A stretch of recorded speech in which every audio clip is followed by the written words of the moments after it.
Menurut ibu yang benar apa presiden yang kurang mengerti maunya ibu ini, kira-kira gitu. Kalau birokrat itu kagak boleh dia menilai atasannya.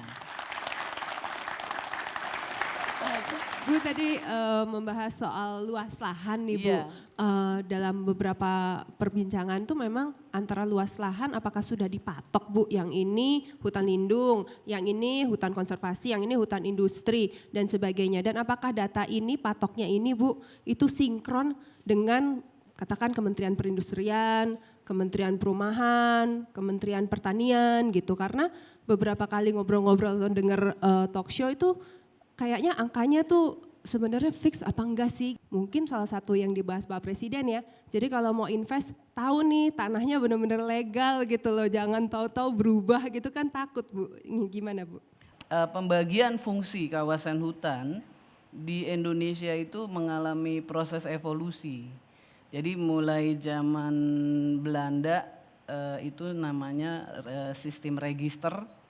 Kemudian sampai tahun 78, 83 namanya tata guna hutan kesepakatan. Dilakukanlah padu serasi. Padu serasi kemudian dia hanya singkat umurnya, saya masih ingat waktu itu tahun 90, kira-kira 95, 97, tahu-tahu jadi namanya tata ruang. Jadi tata ruang yang kita sebut sekarang memang basisnya tetap hutan karena hutan kita itu 63% dari seluruh wilayah Indonesia.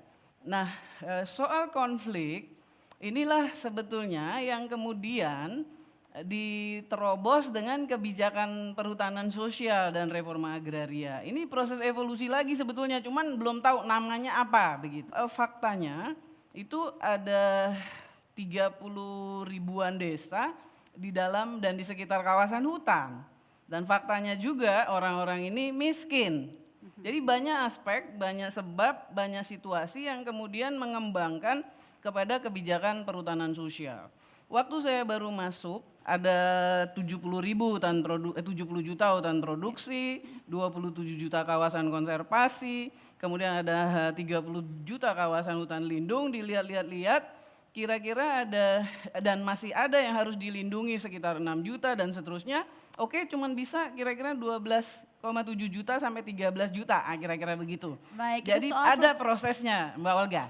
Baik, Jadi soal patoknya perhutanan sosial jelas kita akan masuk lagi ke sana, tapi saya akan persilakan kembali, silakan Pak Kang Asep. Ya, kalau nggak salah nih, tapi sebelum Ibu Menteri jadi menteri ya, dulu ada Undang-Undang 18 2013, pencegahan, pemberantasan ya tentang perambah hutan.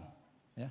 Itu undang-undangnya nasibnya nggak tahu kemana tuh Bu Menteri. Ya, yang menurut saya itu undang-undang lahir cacat, sangat-sangat cacat, prosedural, material. Bayangin, institusinya seperti KPK di Kementerian Kehutanan. Nggak tahu dulu apakah orang-orang kehutanan dulu termasuk menterinya takut kena KPK sehingga membuat undang-undang itu. Ya, padahal jelas pemberantasan hutan itu menteri, presiden aja tahu ngurusin hutan kan dia orang kehutanan kan.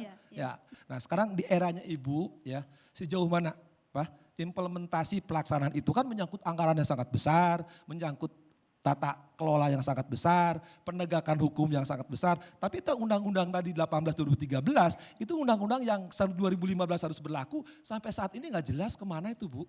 Sedang hutan dibakar terus sementara lanjut gitu. ya, lanjut Bagaimana, soal, Ibu? termasuk di dalamnya menurut saya pertanyaan soal itu nasib yang dulu orang-orang yang dibawa ke pengadilan karena didakwa melakukan pembakaran hutan seperti apa Bu sekarang? Baik, langsung saja kita masuk ke permasalahan hukum, silakan Ibu.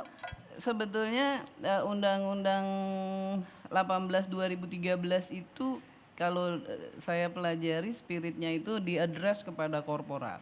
Kemudian kita pelajari lagi memang di dalam undang-undang itu diperintahkan untuk 2 tahun setelah dia diundangkan harus sudah diimplementasikan. Yaitu pada tanggal 6 Agustus. Saya waktu berarti 6 Agustus 2015. Saya mengikuti dan mempelajari karena ini memang aspek paling penting untuk law enforcement. Tetapi di dalam undang-undang itu banyak perangkat yang harus dipersiapkan kan, dia mesti punya jaksa sendiri, pengadilan sendiri. Nah kemudian saya mencoba berkonsultasi ke semua pihak dan mempelajari, ternyata memang beberapa referensi cukup berat Pak Asep. Kita nyontoh misalnya undang-undang, misalnya peradilan anti korupsi, peradilan tipikor. Kemudian kan ada juga sebetulnya peradilan perikanan, itu pun juga nggak jalan gitu. Oleh karena Jadi itu sulit untuk diterapkan begitu Bu? yang sistem peradilan tersendirinya itu Iya. sudah diterapkan. Tapi saya lihat pada beberapa hal juga dipakai sih pasal-pasalnya kalau menyangkut korporat gitu loh. Itu ada referensi yang bisa kita pakai. Tapi implementasi secara utuhnya masih sulit untuk Ya, diterapkan. itu yang menarik ini Bu Menteri, ketika di situ korporasi bisa dihukum, tapi pasal lain menentukan tidak boleh dihukum. Itu kaidah pidana yang aneh dari undang-undang itu. Tapi yang menarik ketika tadi Bang Ray mengatakan ketika Presiden menegur, harusnya Bu Menteri juga tegur juga Pak Presiden. Kita coba dengarkan sekarang perspektif dari lingkungan, Mbak Nur, dari Walhi silakan. Ya, kalau tadi kita dengarkan itu statement dari Pak Presiden itu cenderung general gitu ya, investasi. Padahal kan sebenarnya nggak semua investasi itu berperilaku baik gitu. Nah, saya ingin tahu aja sih apakah ada gitu update secara reguler ke Pak Presiden, misalnya dari sekitar ribuan izin gitu yang sudah dikeluarkan oleh Kementerian Lingkungan Hidup maupun Kehutanan di masa lalu yang sekarang jadi KLHK, itu kira-kira berapa persen gitu yang sebenarnya bagus dan berapa persen yang sebenarnya nakal gitu pemegang izinnya. Tentu saja kita nggak mau investasi di Indonesia itu investasi yang buruk. Nah, terkait dengan nyambung dengan Undang-Undang P3H, itu kalau kami lihat di lapangan justru implementasinya tidak sesuai dengan tujuan. Kalau tadi dibilang ingin menyasar korporasi atau organized crime, tapi yang terjadi di lapangan itu justru Undang-Undang P3H menjadi alat untuk kriminalisasi petani gitu, atau masyarakat kecil yang misalnya ngambil kayu di hutan 1-2 batang itu dikenakan Undang-Undang P3H. Banyak sekali yang sampai saat ini masih berkasus. Saya pikir perlu ada terobosan dari KLHK untuk menyelesaikan masalah-masalah ini sehingga bukan justru pemain-pemain besar itu bisa lari dan justru itu kena ke masyarakat kecil. Salah sasaran ini bagaimana Iya. Bu? Benarkah juga ditemukan oleh KLHK? Saya menerima juga laporan-laporan bahwa banyak kelompok atau segmen-segmen kecil bahkan aktivis yang kena begitu ya.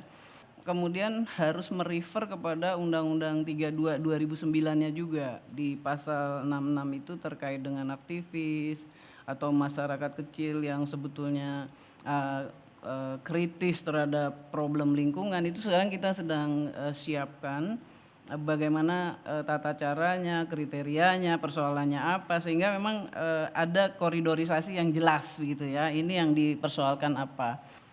Saya mengatur ritme kerja dan ini kami laporkan kepada Bapak Presiden bahwa misalnya dari 2015 itu karena dahsyat kena kebakaran tuh saya beresin dulu urusan-urusan kebakaran.